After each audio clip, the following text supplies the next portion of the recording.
Hi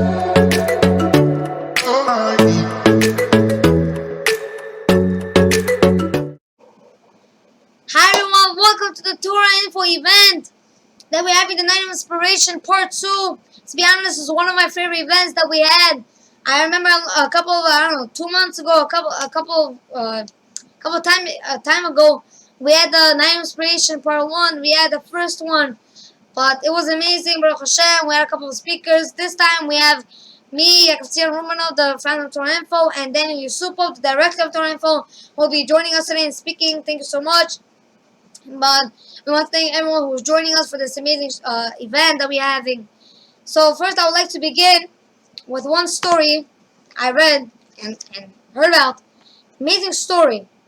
The story is called Eye Drops. It's brought down in Yerushalmi, Sotah. Rabbi Meir was one of the greatest Talmidim of Rabbi Akiva.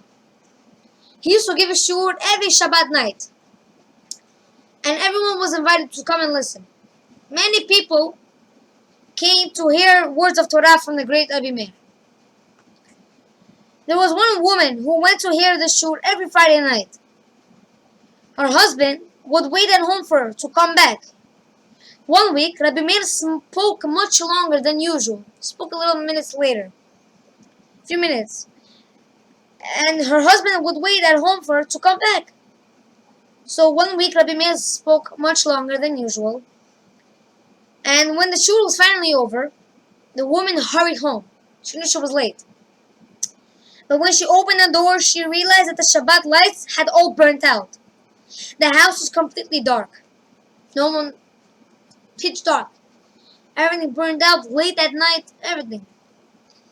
"Where were you?" her husband complained. "I went to hear Rabbi Meir's shiur," she answered calmly. "Just like I do every week." "I'm sorry I came home late, but the shiur just ended a few minutes ago." The husband was not such a nice person. He had some anger management. He got very angry. "Why did the shiur end so late?" he yelled. Then he said, "I promise that I will not let you back into this house until you spit in the face of the one who gave the shiur." The woman did not know what to do. She knew she could never do such a terrible thing, to spit in Rabbi Meir's face. How then would she ever be able to go back home? She has two problems now. First, she has no peace with the husband. Husband kicked her out of the house for now, until she goes and spits in Rabbi Meir's face. A person could be a fool just to do that, to spit in a person who was honored, a person who was a Tamei Chacham. He was a great tzaddik. Spit in the tzaddik, that's just crazy. Rabbi Meir was so great that he knew through Ruach HaKodesh what the woman's husband had told her. Rabbi Meir tried to think of a way to help her. Finally, he had an idea. He pretended that his eye was hurting. Then he said to his Talmidim, "There are women who know how to heal eyes by spitting into them. Please find out if anyone in this town knows how to do this type of cure. Just find out whoever knows how to heal my eyes." It didn't take long for the woman's neighbors to hear about Rabbi Meir's eye. They said to her, "Quick, go to Rabbi Meir and tell him that you know how to cure his eye. Then after you spit into his eye, your husband will let you back into the house." The woman followed her neighbor's advice and went to Rabbi Meir. He realized immediately that this was the lady he was trying to help. This was the lady he was trying to help through Ruach HaKodesh. Do you know how to do the special cure?" he asked. "No, I do not know," answered the woman, who couldn't bring herself to lie to Rabbi Meir. She couldn't lie to Rabbi Meir, so she said the truth. She doesn't know. "That's all right," said Rabbi Meir. "I will teach you what to do. Please spit into my eyes 7 times, and then I will be cured." The woman listened to Rabbi Meir and did as she was told. When she finished, Rabbi Meir said to her, "Go tell your husband. You told me to spit in the Rav's face 1 time, but I spat 7 times. Rabbi Meir said to the woman, "Since you spit 7 times to me, when you're going to get home right now, you're going to tell your husband that I did not only spit 1 time, but I spat 7 times in the rabbi's face." The woman went back home and there was peace once again in their house. Thanks to who?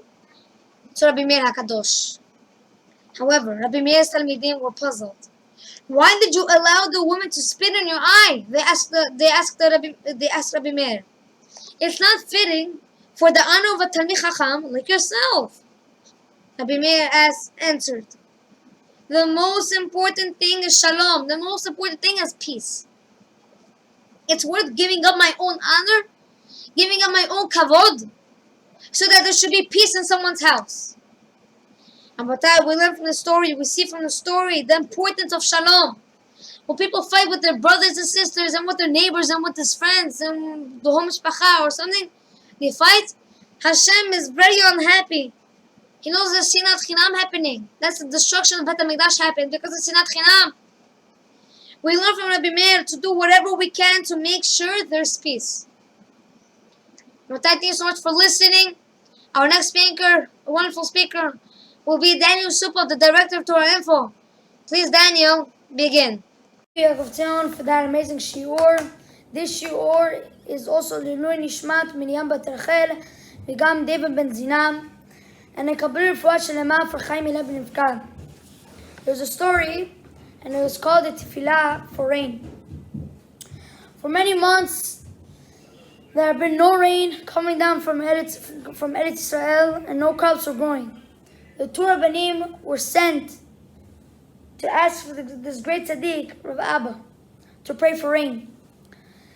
They traveled to his town, and when they got to his town, they found him working in this field.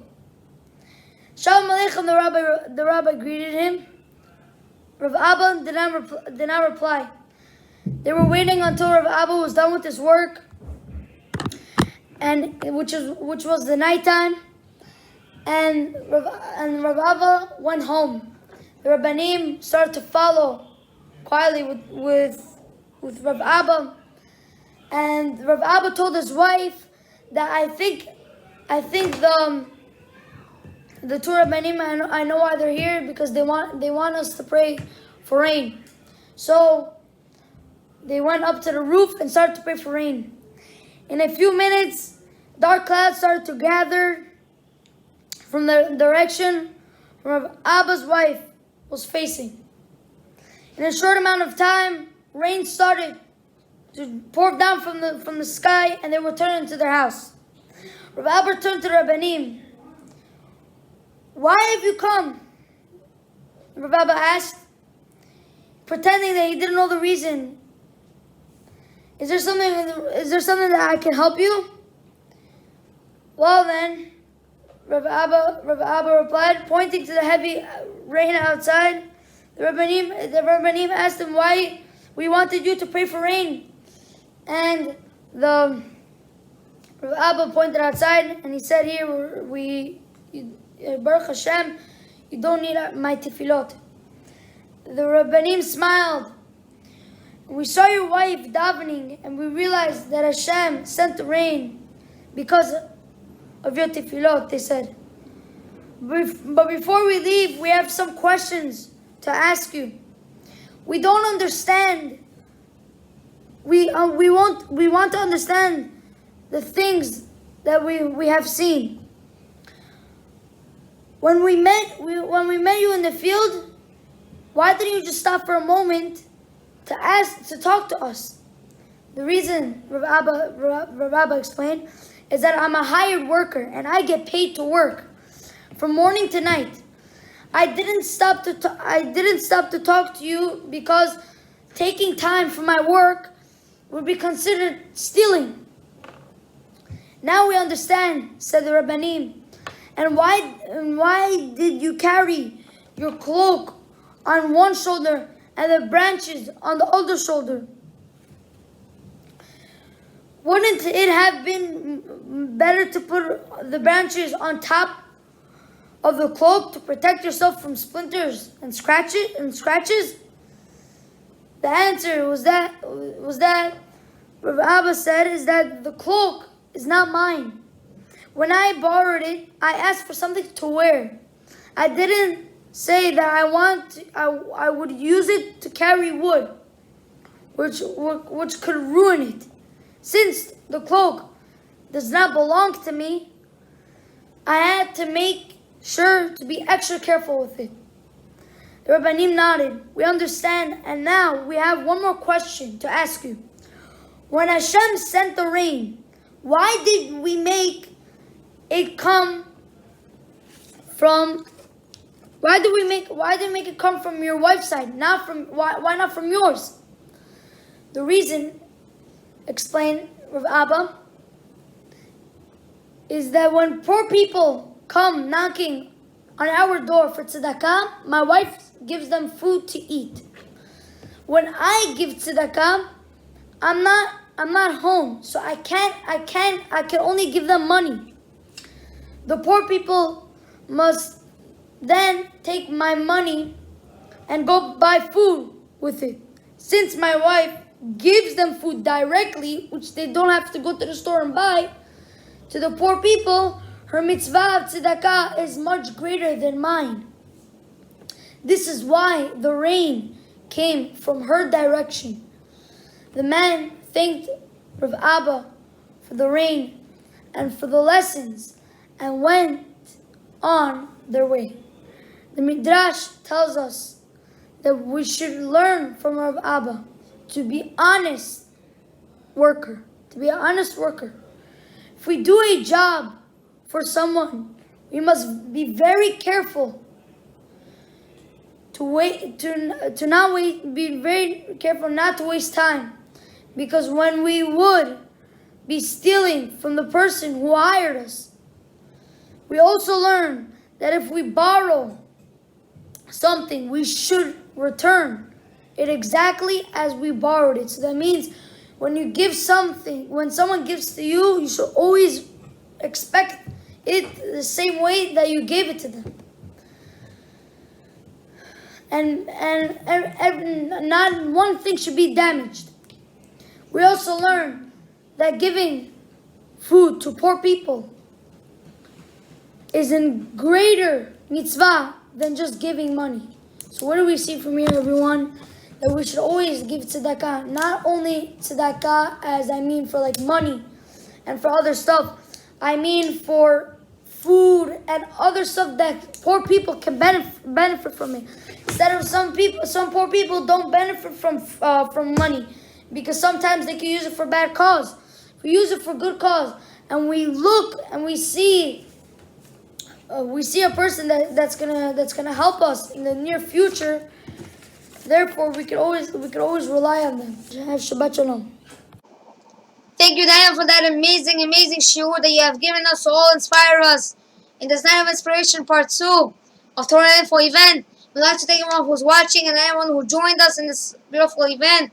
B'ezrat Hashem, we hope to see everyone in the next Torah Info shiur and video. Thank you.